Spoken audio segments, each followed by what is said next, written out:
Babae, siniraan ng best friend para mapasa kanya ang binatang iniibig. Paano kung may kaparusahan palang naghihintay sa kanya? Kaya ba niyang harapin ang galit ng asawa niya? Magkaibigan matalik sina Poby at Janice.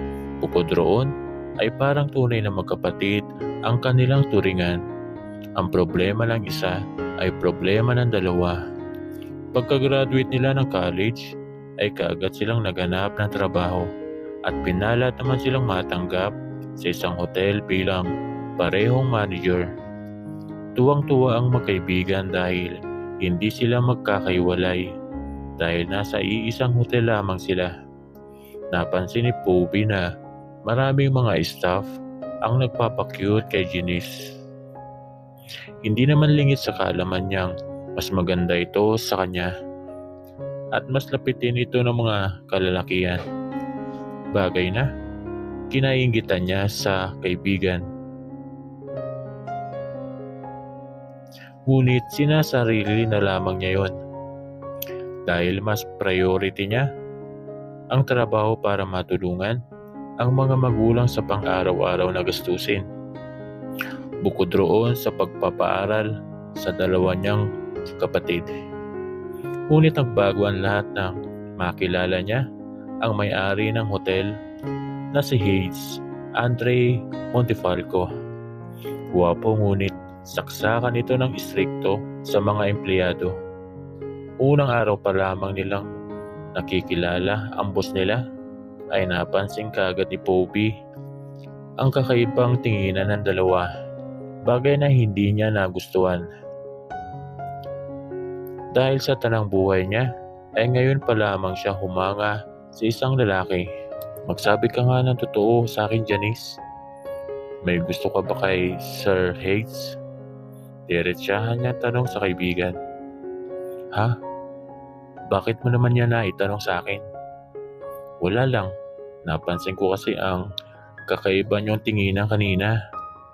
At saka sa iyo lang nakatingin si Sir Hayes. Ikaw talaga, Poby. Napakalakas ng pakiramdam mo. Oo, crush ko siya pero hanggang doon lang naman yun. Dahil boss natin siya. At isa pa, malabong magkagusto siya sa akin. Yeah, you're right. Kaya kung ano man ang nararamdaman mo para sa kanya ay alisin mo na dahil masasaktan ka lang. Ang akala niya ay susundin siya ng kaibigan ngunit hindi pala. Dahil isang araw nakita niyang magkasabay na sumakay ng elevator ang dalawa habang nakangiti sa isa't isa.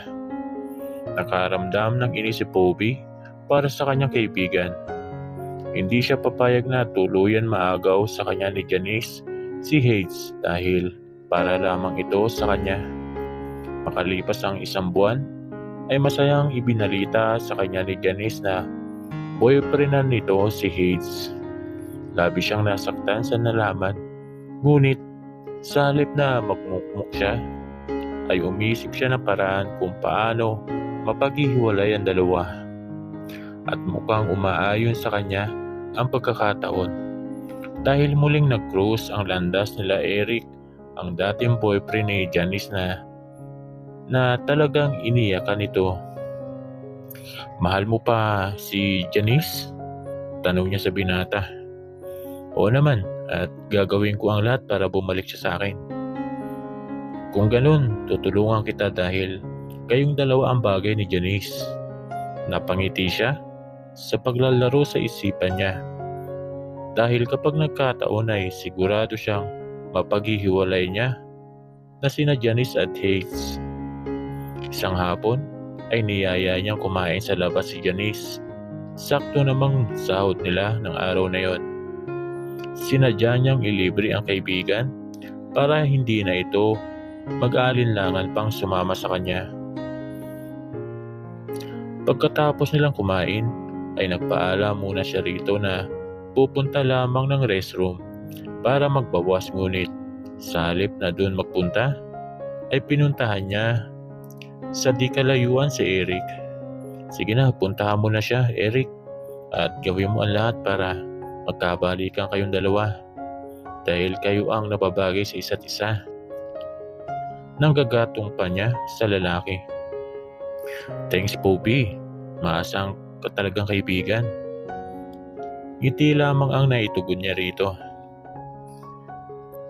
Inihanda niya ang kamera ng cellphone para kunan ang mga larawan at videos sina Janice at Eric para mabilis niya masira ang relasyon nito at ni Hayes. Samantala, nang matapos niyang makunan ang mga larawan at videos sina Janice at Eric ay saka lamang siya bumalik sa kanilang table. Naabutan niya pang umiiyak si Janice na kaagad naman niyang nilapitan at niyakap. Hey, bakit ka umiiyak? Umalis lang ako saglit para gumamit ng restroom. Tapos pagbalik ko ay umiiyak ka na. May nangyari ba? Tanong niya rito habang awang-awa ang mukha niya sa kaibigan. Sa halip na sagutin siya, ay niyakap na lamang siya nito at saka muling umiyak. Tinapik-tapik niya ito sa balikat, tanda ng pagdamay niya rito. Kinabukasan, bago siya tuluyang pumasok sa trabaho, ay ikinalat muna niya ang mga larawan at videos nina Janice at Eric para maraming makakita. Alam kasi ng buong hotel na may relasyon na sina Janice at boss nilang si Hayes. Maging kay Hayes ay nag-send na rin siya rito ng mga larawan at videos ng kaibigan. At alam niyang sa oras na napanood yun ni Hayes ay yun na ang katapusan ng kaibigan niya. Alam niyang mali ang ginagawa niya dahil sinisiraan niya ang kaibigan, ngunit para sa pag-ibig niya kay Hayes lahat ay gagawin niya kahit masira pa ang friendship nilang dalawa. Samantala, galit na galit si Hayes nang mapanood ang video kung saan may kahalikan sa restaurant ang nobyang si Janice. Kaagad niya itong tinawagan at pinapunta sa opisina niya. Gusto niyang itanong rito kung bakit siya ito niloloko. Hindi nga nagtagal ay dumating na si Janice. Kaagad siya nitong hinalikan sa mga labi, ngunit umiwas siya sa dalaga. Anong ibig sabihin ng mga larawan at videos na to? Galit niyang tanong sa nobya. Hindi ko nga alam man tungkol sa mga yan, pero aaminin ko sa'yo, aksidenteng nakita kami kahapon sa restaurant ng ex ko. Pero maniwala ka sa akin, Hayes, hindi totoo ang mga videos na yan. Pagtatanggol ng dalaga sa sarili nito. Sinungaling, malinaw pa sa sikat ng araw na niloko mo ko, Janice. Bakit mo ito nagawa sa akin? Sigaw niya sa dalagang umiiyak na ngayon. Maniwala ka sa akin, Hayes. Hindi kita magagawang lukuhin dahil mahal kita. Umiiyak na wika ng dalaga. Nakaramdam ng awa ang binata para sa dalaga. Nilapitan niya ito at niyakap. Nang matapos niyang yakapin ang dalaga, ay nagtitigan silang dalawa hanggang sa hindi na napigilan pa ng binata ang sarili niyang halikan ang nobya. Nakaagad naman itong tinugon na naging dahilan para maging mas mapusok ang binata. Patuloy silang naghahalikan habang nag-uumpisa ng maglakbay ang mga palat ng binata sa suot na uniform ng nobya. Dahilan para mapasinghap ang dalaga sa ginagawa nito. Lalo na nang maglanding ang palad niya sa pribadong parte ng katawan nito. I love you, Janice. Bulong niya sa nobya habang isa-isa niyang hinuhubad ang mga saplot nito. I love you too, Hayes. Ikaw lang ang mahal ko at nakahanda akong ipagkaloob sa iyo ang sarili ko. Tugon ng nobya sa nahihirapang boses. Sa bilis ng pangyayari ay kaagad niyang naihiga sa table niya ang nobya. Wala siyang pakialam na inawi ang mga nakalagay roon. Samantala, kitang-kita ni Poby ang ginagawang milagro nila Janice. Naikuyom niya ang dalawang kamao sa sobrang galit na nadarama para sa kaibigan. Ang akala pa naman niya ay masisira niya ang dalawa. Ngunit hindi pala, bagkus mas lalo pang magkalapit ang mga ito. Sige lang Janice, namnamin mo ngayon ang mga yakap at halik ni Hayes dahil sa susunod na araw ay magiging akin na siya. Ang katawan ko na ang sasambahin niya at ako lang ang nag-iisang babaeng mamahalin niya. Bulong niya sa sarili habang pinapanood pa rin ang ginagawang milagro ng dalawa sa opisina ni Hayes. Walang pagsidla ng tuwang nadarama ni Hayes nang mapatunayan niyang siya ang unang lalaking pinag-alaya ni Janice ng sarili. Dahil sa nangyari sa kanila ay mas lalo niya itong minahal at alam niya sa sarili niyang ito na ang babaeng ihaharap niya sa altar. 1 month later, isang umaga, nagtataka pa si Poppy. Nang pagpasok niya ng hotel ay nagkukumpulan ang mga employees at halatang kinikilig ang mga ito. Wala siyang pakialam na nilampasan ang mga ito ngunit hinabol siya ni Sarah, isa ring staff sa hotel. Uy Poppy, alam mo na ba ang good news? Anong good news? Walang kabuhay-buhay niyang tanong sa katrabaho. Ikakasal na si Sir Hayes at si Janice. Kinikilig nitong kwento sa kanya. Pagak siyang tumawa kay Sarah habang nakakuyom ang dalawang kamao. Hindi matutuloy ang kasal nila. Matigas niyang tugon kay Sarah. Ha? Bakit mo naman nasabi yan eh? Mahal nila ang isa't isa. At saka ikakasal na nga sila, di ba? Salip na tugunin siya ni Sarah, ay naglakad na lamang siya patungong elevator. Kinagabihan, niyaya niyang mag-bar si Janice. Ngunit tinanggihan siya nito. Bakit ayaw mo? Dahil ba kay Hayes? Inis niyang wika sa kaibigan. Oo eh. Isa pa, ayaw ko lang na magka-problema pa ulit kami. Dahil ayaw kong nagagalit siya sa akin. Nakakatampo ka na Janice. Bago pa tumating sa buhay mo si Hayes ay nandito naman ako. Tapos babaliwalain mo ako ngayon. Sige kung ayaw mo iduwag. Kalimutan mo na rin na may best friend ka na. Ang pangalan ay Poppy. Inis niya itong tinalikuran at pumasok sa loob ng bahay nito. Ngunit sinundan siya nito at mabilis na humingi ng tawad na kinatuwa niya. Sorry Poppy, kung sa tingin mo ay nababaliwala na kita pero hindi yun totoo dahil mahalaga ka sa akin. Okay, sige. Payag na akong pumunta tayo sa bar pero secret lang natin ito kay Hayes ha. Ngumiti siya sa kaibigan saka tumango. Nang gabing ang yun ay nagpunta sila ng bar para mag-relax at uminom ng kaunti. Ngunit sinadya niyang lasingin ang kaibigan para maisagawa ang plano niya. Nang masigurado niyang lasing na si Janice ay tinawagan niya si Eric para magpasundo sa binata. Napangiti siya ng kailapa dahil si Janice ang kahinaan ni Eric kaya isang tawag lamang niya sa binata ay kaagad itong dumadating. Saan natin ihati si Janice? Wika ng binata habang nagdadrive. Sa bahay niya na lang Eric. Ako na ang bahalang mag-asikaso sa kanya doon.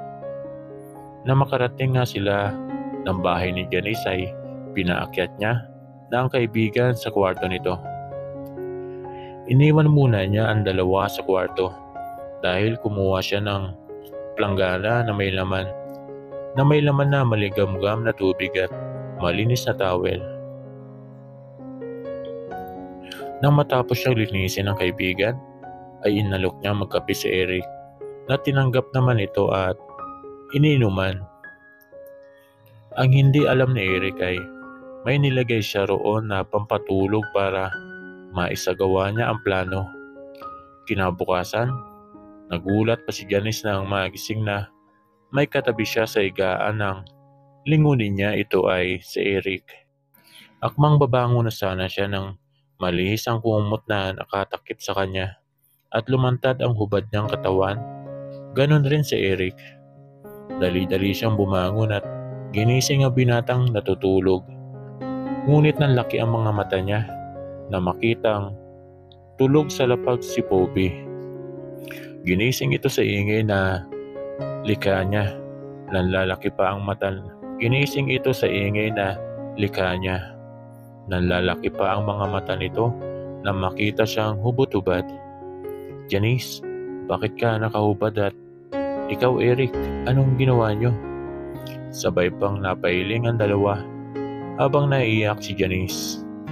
Kung may nangyari man sa atin Janice, ay nakahanda akong panagutan ka, wika ni Eric kay Janice. Habang nag-uusap ang dalawa, ay malihim naman ang sayang nadarama ni Poby dahil tagumpay ang plano niya. Gamit ang phone ni Eric, ay pinagsisenya ang mga larawan at videos ng dalawa na sigurado siyang magte-trending sa buong mundo. Makalipas ang isang oras ay malalakas na katukang kanilang narinig. Alam ni Poby na si Hayes na yun at yun na ang pinakahihintay niyang sandali. Hindi nga siya nagkamali dahil pagbukas niya ng pintuan ay galit na mukha ni Hayes ang bumungad sa kanya. Kaagad itong pumasok at nilapitan si Janice. Habang nagtatalo ang tatlo ay tahimik lamang siya sa isang sulok. Dahil nga sa ginawa niya ay nagtagumpay siyang mapaghiwalay ang dalawa dahil sa kahiya na napilitang mag-resign sa trabaho si Janice. Napabor naman sa kanya dahil hindi na makikita ang dalawa sa iisang hotel. Dahil na rin sa nangyari ay nagpasya na lamang umuwi ng probinsya si Janice dahil yun ang gusto ng mga magulang nito. Hinatid niya pa ito sa bus terminal. Niyakap siya nito ng mahigpit bago tuluyan sumakay ng bus. Nakokonsensya siya sa ginawa niya sa kaibigan, ngunit nagawa lamang niya yon para makuha ang lalaking iniibig. Nang mga panahon durog na durog si Hayes dahil sa ginawang panluloko sa kanya ni Janice ay si Poby ang dumamay sa kanya. Hindi ito umalis sa tabi niya, kung minsan nga ay nasa bahay niya rin ito para tingnan at alagaan siya. Malaki ang naitulong ni Poby sa kanya kaya mabilis siyang nakapag-move on. Thanks for everything dahil sa iyo. Nakalimutan ko ang sakit na dulot sa akin ni Janice. Wala yun, Hayes. Nandito ako para damayan ka bilang kaibigan mo. Nakangiti niyang tugon sa binata. Simula ngayon ay mas lalo silang naging malapit sa isa't isa hanggang sa niligawan niya si Poby. Makalipas ang 3 buwan na panliligaw niya sa dalaga ay sinagot rin siya nito na labis niyang kinatuwa. Hindi na ako bumabata Poby, kaya gusto ko sanang magpakasal na tayong dalawa. Talaga Hayes? Niyaya mo akong magpakasal? Yes, at kung ikaw na ang tamang babae para sa akin I love you, Poby. Will you marry me? Yes, Hayes. Magpapakasal ako sa iyo. Tuwang-tuwang tugon sa kanya ng dalaga. Samantala, nag-uumapaw ang sayang nadarama ni Poby ng mga sandaling yon dahil sa wakas, ikakasal na siya kay Hayes sa lalaking pinakamamahal niya. Nagbunga ang lahat ng ginawa niyang sakripisyo para mapunta sa kanya si Hayes at ngayon ay abot niya ang tagumpay. Mabilis ang preparasyon ang ginawa nila dahil mayaman si Hayes. Kaya nagbayad ito ng malaking halaga para lamang maikasal sila kaagad. 1 buwan na lamang ang tinagal ng paghahanda para sa kasal nila. At ngayon, abot tenga ang ngiti ni Poby habang naglalakad palapit kay Hayes.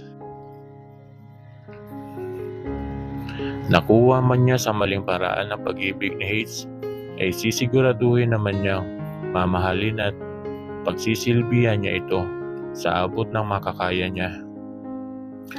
Nang tuluyan siyang makalapit rito, ay hinawakan nito ang isa niyang kamay, saka inakay palapit sa paring magkakasal sa kanila.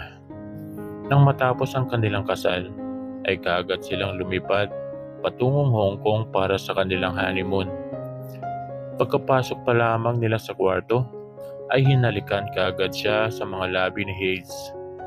Mapusok at puno ng pananabik ang mga halik na iginawat sa kanya ng lalaki. Hanggang sa bumaba sa dibdib niya ang mga halik nito na nagdulot ng kakaibang pakiramdam sa kanya. Lalo na nang magsimulang maglakbay ang mga palad nito sa katawan niya, dahilan para mapaliyad siya. Ilang sandali pa ay nahubad na nito ang suot niyang dress. Tanging underwear na lamang ang natitirang saplot sa katawan niya. Nakaramdam siya ng hiya dahil yun ang unang beses na makikita ni Hayes ang katawan niya. Nayakap na lamang niya ang sarili. Ngunit mabilis yun na tinanggal ni Hayes at ngumiti sa kanya.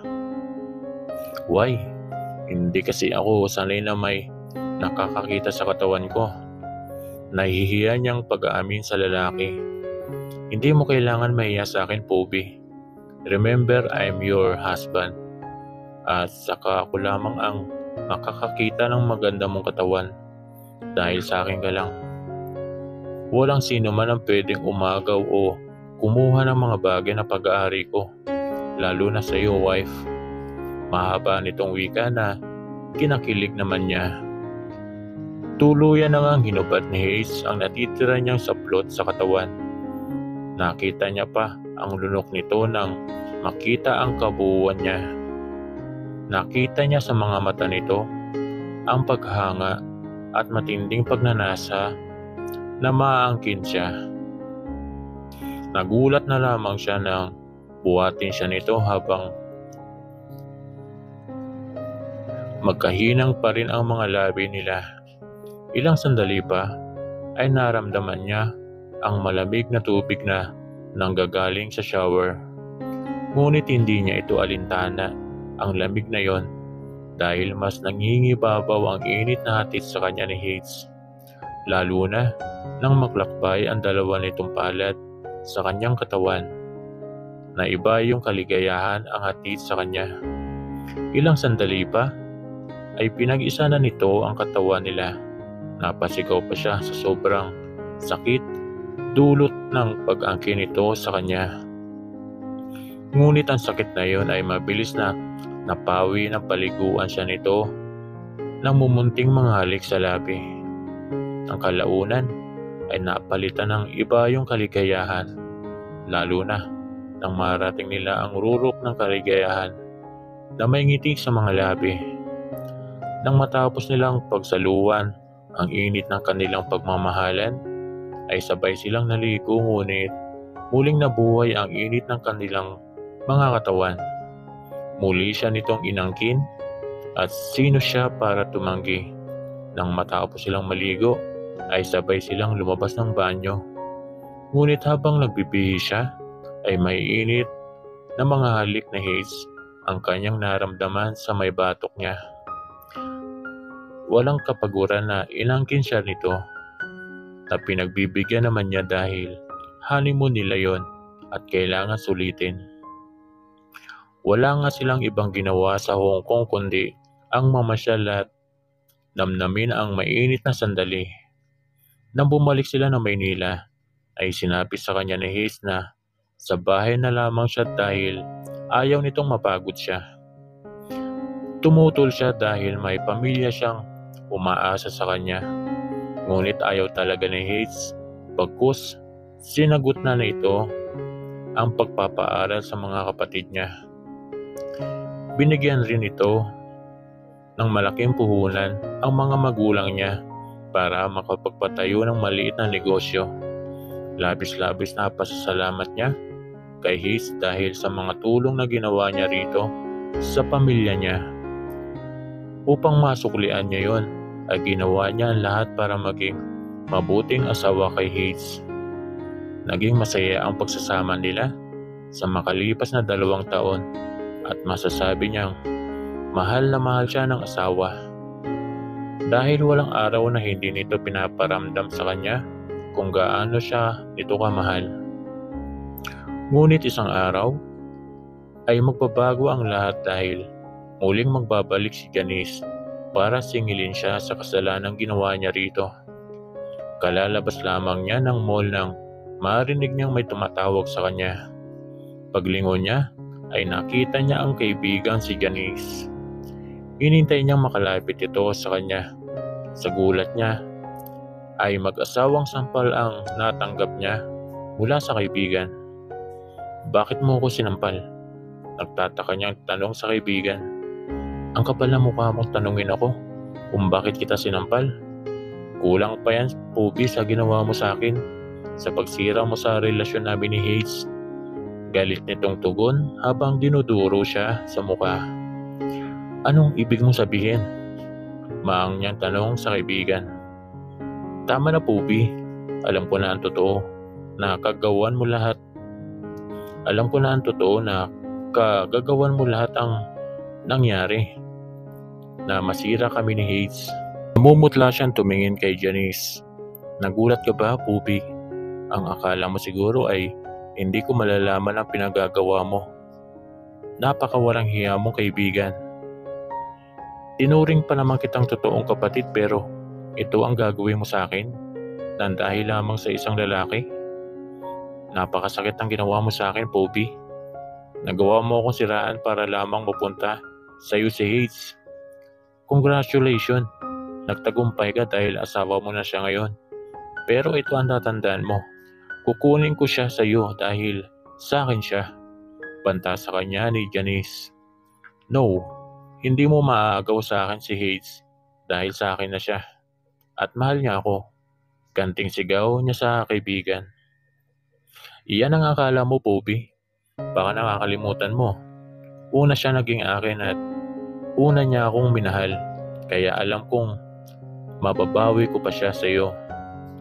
Napaiyak na lamang siya at iyon ang hindi niya papayagan ang maagaw sa kanya ni Janice si Hayes. Gagawin niya ang lahat para hindi mawala sa kanya ang asawa. Pagkarating ng bahay ay nagulat siya nang makitang nasa living room si Hayes. Halatang hinihintay talaga siya nito. Nakangiti niya itong nilapitan ngunit sa gulat niya ay malakas siya nitong sinampal na halos ikatabingi ng mukha niya. Nagtataka siyang tumingin sa asawa at nagtatanong ang mga mata niya kung bakit siya nito sinampal. "Hayes, bakit may nagawa ba ako na hindi mo nagustuhan?" Wika niya habang hawak pa rin ang mukhang sinampal nito. Hindi ko akalain na ang babaeng pinakasalan ko pala ay isang masamang tao. Isang babaeng gagawin lahat para lamang makuha ang gusto kahit pa masira ang buhay ng ibang tao. Kinasusuklaman kita, Poby, at nagsisisi ako na pinakasalan pa kita. Ano ba ang pinagsasabi mo, Hayes? Hindi kita maintindihan. Sa halip na sagutin ito ang tanong niya, ay madilim ang mukha na nilapitan siya nito at saka sinakal. Halos hindi na siya makahinga sa sobrang higpit ng pagkakasakal sa kanya ni Hayes. "Pagbabayaran mo ang ginawa mong pagsira sa relasyon namin ni Janice. Dahil walang araw na hindi ko gagawin pero ang buhay mo. Dito sa piling ko." Bulyaw nito sa kanya. Binitawan dahil para maupo siya sa sahig. Sa sobrang lakas ng pagkakabaksak niya sa sahig ay halos mamilipit siya sa sobrang sakit. Tahimik siyang umiyak ng umiyak. Hindi niya inaasahan na malalaman ni Hayes at Janice ang ginawa niya noon. Simula nang malaman ni Hayes ang ginawa niya, ay nagbago na ang pakikitungo nito sa kanya. Kung dati ay sweet ito sa kanya, ngayon ay malamig pa sa yelo. Hindi na rin ito tumatabi sa pagtulog niya dahil ang guest room na ang ginagamit nito. Maging sa pagkain ay hindi na ito sumasabay sa kanya. Kung minsan nga ay maaga itong pumapasok sa opisina at uuwi ng late. May mga pagkakataon na umuuwi itong lasing na lasing at aawayin siya nito. Sisisihin sa kasalanang ginawa niya. Dahil sa pagmamahal niya kay Hayes, ay tiniis niya ang lahat, makasama lang ito. May pagkakataon rin na papasok lamang ito sa kwarto nila para gamitin siya, at pagkatapos ay basta na lamang siya nitong iiwan na parang basahan. Bagamat nahihirapan na siya, ay tinitiis pa rin niya si Hayes dahil mahal na mahal niya ito, at kasalanan naman niya ang lahat, kaya ito nagagalit sa kanya ngayon. Samantala, simula nang malaman niya ang ginawa ni Poby sa relasyon nila noon, ni Janice ay naging matabang na ang pakikitungo niya sa babae. Alam naman itong kung gaano kamahal ni Janice ang isa't isa. Pero nagawa pa rin itong sirain ang relasyon nila sa hindi niya malamang dahilan. Aaminin niyang mahal niya si Poby, kaya niya ito pinakasalan dahil nakita niya rito ang hinahanap sa isang babae. Ngunit may tinatago pala itong sekreto na akala siguro nito ay habang buhay nitong maitatago sa kanya. Ngayon na alam na niya, ang ginawa nito ay gagawin niya ang lahat para maparusahan at magbabayad ito sa mga kamay niya. Ibabalik niya kay Poby ang lahat ng sakit na naramdaman niya dulot ng ginawa nito. Isang gabi, umuwi siyang lasing. Nabutan niyang nakaupo sa sopa si Poby. Nilapitan siya nito akmang hahalikan na sana sa pisngi nang tabigin niya ito dahilan para masubsob ang mukha nito sa dingding. Dali-dali niya itong nilapitan at hinawakan ang mukha nitong nasaktan. Titig na titig siya sa maamo nitong mukha na hindi makabasag pinggan, pero ang totoo ay may tinatago itong kademonyohan sa katawan. Isang kaibigan na ahas at walang kwenta. Dahan-dahan niyang nilapit rito ang mukha niya hanggang sa magdikit yon. Mabilis niyang inangkin ang mga labi nitong siyang kahinaan niya. Oo, kahinaan niya ang mga labi ni Poby. Dahil simula nang matikman niya ang mga labing yon, ay ipinangako niya sa sarili niyang sa kanya lang yon. Walang ibang lalaking makakahalik sa mga labing yon dahil pag-aari yon ni Hayes at siya yon. Mabilis niyang pinagapang ang mga palad sa ilalim ng suot na nightgown ni Poby. Napaliyad pa ito ng sambahin niya ang pribadong parte ng katawan nito. "Akin ka lang, Poby. Narinig mo?" Anas niya rito sa mahinang boses. "Oo, Hayes. Sa'yo lang ako," tugon niya sa kanya. Mabilis niya itong naiga sa sopa habang abala ang dalawang kamay sa paghuhubad sa suot niyang nightgown. Napalunok pa siya ng masilayan ang kagandahan ng asawa na kahit kailan ay hindi niya pagsasawaan.